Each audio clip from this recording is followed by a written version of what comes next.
You're listening to Live from Lord North Street, a podcast from the Institute of Economic Affairs. Fake news has been sweeping the nation. Or has it?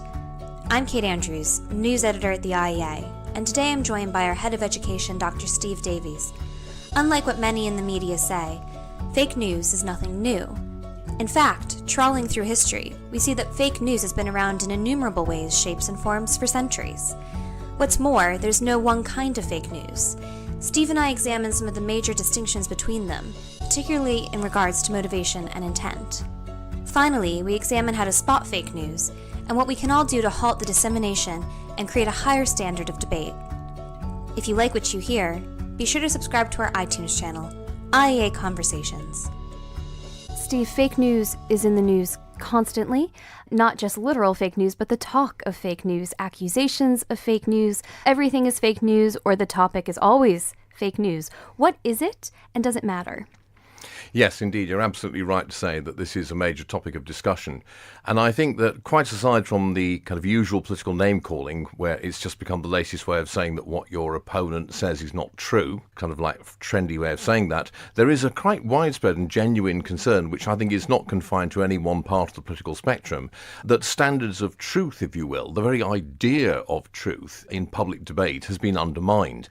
Now, that really is what is meant by all this talk about fake news. It's the idea that we're living increasingly in a world where all kinds of false claims that do not stand up to investigation are being put out, are in circulation, and even worse, are being given credence and credibility when in fact they should not. And it's argued that the mechanism that should be in place there to filter out bogus claims of this sort simply isn't working. Now, should we be concerned? Well, yes, we should. What is this, though? Well, I think that the term fake news actually is a kind of portmanteau term which incorporates three things, really, and it's quite important to distinguish between these three, although they're all interrelated. The first is the very long-standing phenomenon, which goes right back probably to the dawn of history, of disinformation or lying propaganda by governments and also powerful private interests, where governments are constantly and always have been making claims about the world, about the behaviour of their rivals or geopolitical opponents, which on examination turn out to be, completely untrue, seriously exaggerated, mendacious in one way or another. Or they put out disinformation, as it came to be called during the Cold War, what purport to be factual accounts of apparently neutral matters, which are actually completely made up and which are put out in order to create a political advantage for the issuer. So that's one element. Another is just rumours or stories, often non-political, about celebrities, for example, about people in the public eye, which are started spontaneously, it would seem, and which are often totally untrue, but which are then picked up and amplified by the mass media, by social media, so that if you are in the public eye, you're constantly having to fend off the most bizarre and often completely made-up claims about your private life, what you think, what you've done, and all the rest of it. The point is that these are rumours which are given a certain degree of credibility, if you like, by those who pass them on or hear them, partly because they tend to chime with or fit in with some preconception that they already have about the subject. And the third element, which is the one that I think is attracting the most attention, is quite knowingly false claims or rumours which are started deliberately by actors of one kind or another, above all political actors. Now, Donald Trump is getting a lot of attention in this regard. Some amazing stats coming out about how the number of claims he's made in tweets is almost, demonstrably false. Is something like 90% of all the claims that he makes. But he's not alone in this, and he's not new in this. And in fact, lots and lots of people are doing this kind of thing. And this isn't the same as kind of the organised propaganda that government intelligence services and ministries of information have been dealing in since, as I say, the dawn of history. It's rather trying not so much to actually advance an agenda in a direct sense, but rather to muddy the waters of public debate by so confusing the hell out of the public with all these claims that people quite honestly do not know what is right, what is wrong, what is up, what is down, or where they stand. And I think it's that third aspect of fake news which is particularly prominent at the moment, which is provoking a lot of the attention. Yes, because the second one that you mentioned, the gossip and the rumors, I mean, gossip's been around since mankind was able to whisper in each other's ear. Any magazine that you can pick up, you can see, rumors about celebrities, who's pregnant, who's cheated on who. That's never been called fake news, but in many ways, actually, it is. It's a form of it. That's a really excellent point. But we're obviously becoming significantly more concerned as it creeps into our politics, and particularly our policy making, which is where decisions are made on behalf of other people that they then have to follow. Can you break down a little bit more the difference between false claims and propaganda as you see it, and particularly historically where that shift started to happen? Well, propaganda as such is essentially claims about the probity of your own government, political movement, leader, whoever it may be, on the one hand, and the mendacity, bad intentions, incompetence, or whatever it is of your opponent or rival power. And it is essentially couched in the form or structure of empirical claims about the world. Propaganda, even if it's knowingly untrue, is always structured in the form of a reasoned argument or factual analysis about some aspect of the world.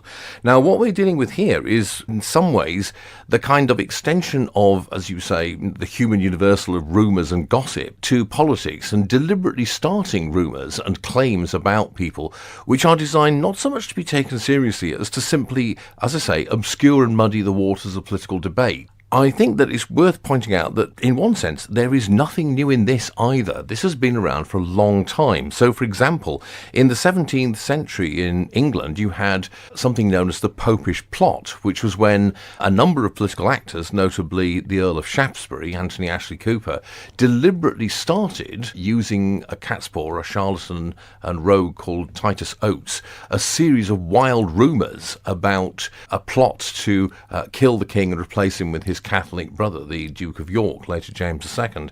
These were totally made up, and the people who made up these stories knew perfectly well that they were made up, but it achieved the desired effect, which was to create an enormous popular furore and put the Whigs' political opponents, the King and the Tories, on the back foot, so to speak, give them a really hard time and force them to spend a lot of time trying to rebut these wild and, as it turned out, totally baseless accusations. Something very similar like this has happened many, many times in history. Nothing new about this at all. What you should also say, though, is that it doesn't happen on a kind of constant basis. There are certain periods or episodes in history where this kind of corruption of public discourse, this deliberate use of disseminated falsehood to muddy the waters of debate, to confuse your political opponents, to confuse actually not so much your opponents, who know perfectly well what you're up to, as third-party bystanders, is much more prominent than other times. Now, that's why I think we should be alarmed about it, because the times when that has happened are actually rather alarming and disturbing. One example would be France in the 1780s. Period between the end of the War of American Independence, as it's called on this side of the Atlantic, and the calling of the Estates General, all kinds of strange and bizarre rumours and stories began to circulate about what was going on at Versailles, about the sex life of Marie Antoinette, the Queen of France, about what was going on in the public finances at the time. These claims were, to a great degree, deliberately started by many, many people, but what it led to was a complete breakdown of, if you like, public trust in the institutions of government and in the reasonable or trustworthiness of people in authority. And of course that had a catastrophic result when the king was forced by his bankruptcy to call the Estates General, and it turned out that there was no longer any legitimacy for the existing state of affairs in France, and we all know what that led to. Another case was the United States in the 1850s, where in the run-up to 1860 and the Civil War the following year, all kinds, again, of bizarre rumours, stories began to circulate. And in the South in particular, particularly after John Brown's attack on the Arsenal at Harper's Ferry, all kinds of extraordinary panics and rumours began to take root. A belief that there was a huge abolitionist conspiracy which was seeking to provoke a slave revolt throughout the South. There may have been people like John Brown who wanted to do that, but the kind of conspiracy that the fire eaters imagined just wasn't there. But all these rumours were, in many cases, quite deliberately started and spread. And it contributed significantly to the dialogue of the deaf that eventually emerged in the last 4 or 5 years under the Buchanan presidency, which meant that when Abraham Lincoln was elected in 1860, normal political dialogue was pretty much impossible in the United States. And once again, we all know what that led to. Steve, you're so really this is worrying really bad me. news. You're really worrying me. Normal political debate's not happening in the United States now, is it? Well, no, this is the problem. And we have to ask ourselves, really, if this is a recurrent but not constant kind of event, what is it that leads to this sudden collapse in public confidence in dialogue? What is it that gives people who are, in fact, complete rogues like Titus Oakes the kind of opportunity to corrupt the public conversation in this way? It's almost like it's moving from propaganda, which would be, say, cherry-picking the stats, to making up your own stats. Yes, absolutely. And then claiming that everybody else has lied about the truth. Yes, precisely. That's exactly what it is. And yeah, how do we go from cherry-picking to making up our own figures? Partly it's a question of just sheer total shamelessness. I mean, there is plenty of precedent for that. I mean, Hitler, for example, famously said in Mein Kampf that if you're going to tell a lie, the thing to do is to tell a total whopper, because most people are so ashamed of telling even small lies that they just can't believe that anybody would have the audacity to actually tell such an enormous lie. Very cynical, but I fear very true, as history was to show. And George Orwell observed that when he was in Spain during the Spanish Civil War, he read reports of huge battles where he knew from personal experience that nothing had happened. And on the other hand, enormous battles took place sometimes and nothing was reported about them. And again, as he went on to say in the essay where he writes this, it's the sheer kind of nerve of the people making these claims that undermines trust. But I think there's more to it than that, actually. I think there's a number of things going on which periodically come together to create the opportunities for this kind of general breakdown in standards of public discourse. One of them is just a general breakdown in standards, that more and more people just do not feel bound by a personal duty to try as far as they can to stick to the truth. Obviously, people will disagree about what that might be or what the emphasis is, but when a significant number of people actually no longer feel bound by the need to adhere to some standard of truth and think that their own fantasies or completely made-up stories should have equal credence with anything else, then you're in big trouble. Another, though, and I think this is the crucial thing, is a breakdown in the idea that there are trustworthy methods and authorities to whom you can appeal or can use in order to establish the truth of competing claims. So if you have one lot of people saying, well, X is the case, this has happened, and other people saying, well, no, that's just not true. What used to be the case, and what is the case in normal periods of history,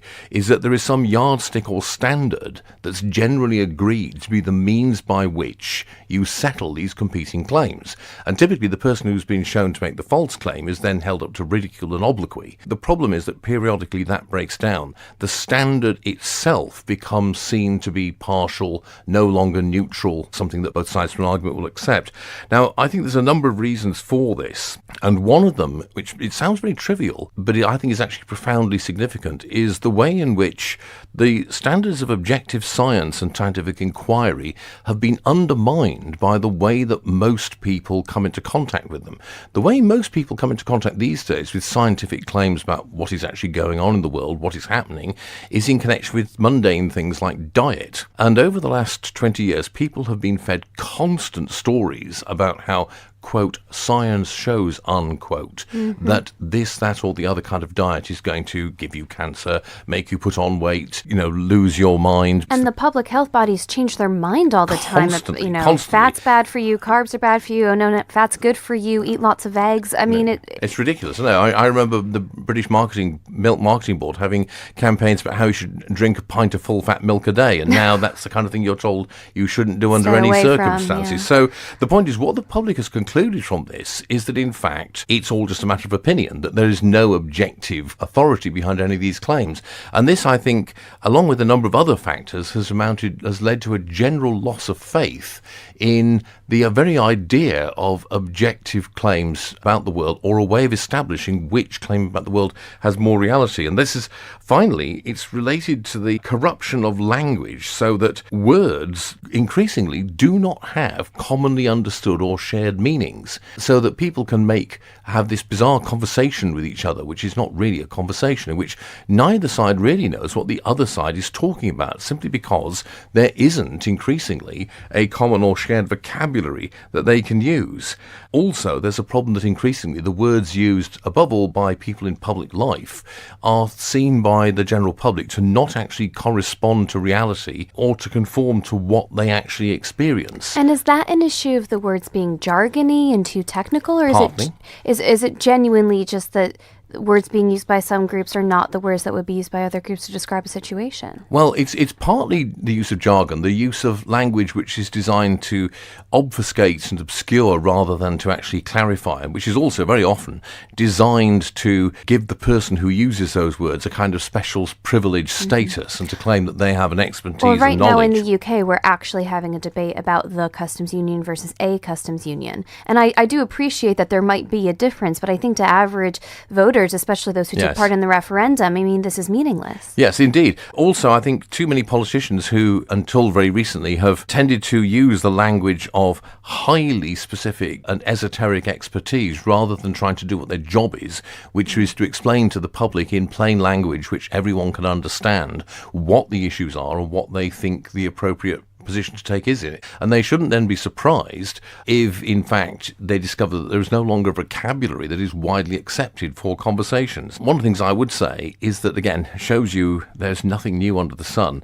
One of the people who actually had something to say about this a very long time ago was the great Chinese philosopher Confucius. He thought that one of the major problems in his own society was the need for what he called the rectification of names, by which he meant reforming the language so that it was more in line with people's actual lived experience and reality.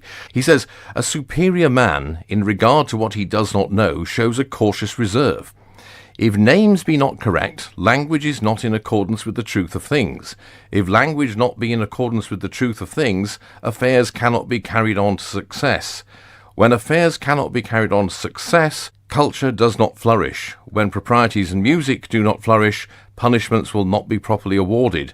When punishments are not properly awarded, the people do not know how to move hand or foot. Therefore, the superior man considers it necessary that the names he uses may be spoken appropriately, and also that what he speaks may be carried out appropriately." What Confucius is saying there is that when language is corrupted so that the way words are used no longer corresponds with reality, the labels put upon things no longer actually convey an objective meaning that everyone can agree upon, then everything will break down. You will not be able to actually conduct affairs correctly, essentially because words will no longer be performing their function of conveying meaning, even if there is then a debate about how to apply that commonly understood meaning to the situation in hand. And so I think that this phenomenon of the corruption of language is something which periodically happens, and at the moment we're living through a particularly intense episode of it. We definitely are. A few months ago, we had the issue where The Independent published an article about a conservative vote on animal sentience, suggesting that they didn't think that animals could feel, which turned out to be not true in any way. The conservatives hadn't voted for that, they hadn't suggested that, and yet the story got shared millions of times. And of course, by the time the clarification came out, everyone had just heard the story, they had seen the headline, and they had bought this fake news. Now, one could argue that mistakes are going to happen, especially in an age of digital reporting where everyone's trying to get a story out. Mistakes are going to happen, and we can be slightly more forgiving. But I mean, that to me seems like fundamentally just an issue of raising your standards. The much more worrying stuff that you're talking about is when people try to erode the institutions that are used to find truth. And when people corrupt language to the point that they can no longer have a conversation where anyone could figure out what the truth was because they don't know what the other side is saying. Yes, exactly. I'm thinking particularly in America right now, apparently trust amongst Americans in the FBI is at an all-time low. And when you look at the way that the FBI has been spoken about by the president, by the news outlets, but then of course on the other side, when you look at some of the stories coming out of the FBI and some of the mistakes that they've been making recently, whether it be not catching Nicholas Cruz, the most recent school shooter, whether it be the fact that they potentially were a little bit closer to some of the political campaigns than they should have been in 2016. Whatever political side of the spectrum you're on, you basically just get to pick what you're going to decide is true and what isn't. And I'm terrified. Yes, because actually sitting here, I couldn't even tell you what I think the truth is in this situation because it's so muddled. Yes, exactly. The problem is you arrive in a situation where the person of good faith who wants to actually work out what is actually going on, want the then truth. evaluation is an impossible situation. Faced with this cacophony of shouted claims and counterclaims and different stories, it becomes extremely difficult to actually discover what is actually going on. And you can argue that this is partly a function of technology, but I think actually that is given far too much weight as an explanation. I think it's more down to a combination of bad faith on the part of political actors, people in the media and elsewhere, and also just a simple breakdown in generally understood and accepted ways of working out what truth actually is. It doesn't help, of course, that you have hyper-partisanship. When you believe that your side is the right and the true one, that anything is justified in promoting its success and defeating the other side, the temptation to look for any means in hand to undermine the other side and advance your own side becomes extremely powerful. And of course, that's what we saw in earlier episodes in the 20th century. It's what we saw in, Reformation and Counter-Reformation Europe. It's what we saw even in the career of Julius Caesar, who was a great master of the art of false news, by the way. It's when you get that sort of extreme polarization that this becomes more widespread. But then, of course, this process feeds into the polarization because it leaves everybody in a kind of echo bubble where they are simply picking stories, rumors, true or false, which conform to their own predispositions. So, Steve, how do we fix it in an age where any media platform, any outlet with a website is branded fake news? The President of the United States is telling American citizens not to trust the media, not to trust the newspapers, and not to trust the FBI. How do you remedy this? It has to start right down at the individual level. People have to hold themselves to high standards. Part of that means very often admitting ignorance. Admitting that you simply do not know something, rather than making confident claims based on ignorance or supposition. And then I think also it just means having conversations with people as much as you can, and through that process actually establishing the vocabulary, commonly agreed terms and language, which is the foundation for any kind of process of trying to work out what is going on. Having laid that foundation, I think what you then do need to do is to reform the whole institution of the media reporting and things of that sort, so that there is a kind of return to what you might call the very high standards of the past, which is to believe that if you are in the business of writing about the world, your first duty and obligation is to tell the truth as you see it and be prepared to subject any claims you make to rational and objective scrutiny. We shouldn't get too pessimistic because, as I say, while the episode we're going through is very troubling, history also shows us that these things do not last, that ultimately trust is returned, the rectification of names does take place. That has to start, I think, with people at a very personal level. That's a nicer side of history to end the podcast on. Thank you, Steve. For more blogs, podcasts, films, and reports, visit our website at iea.org.uk.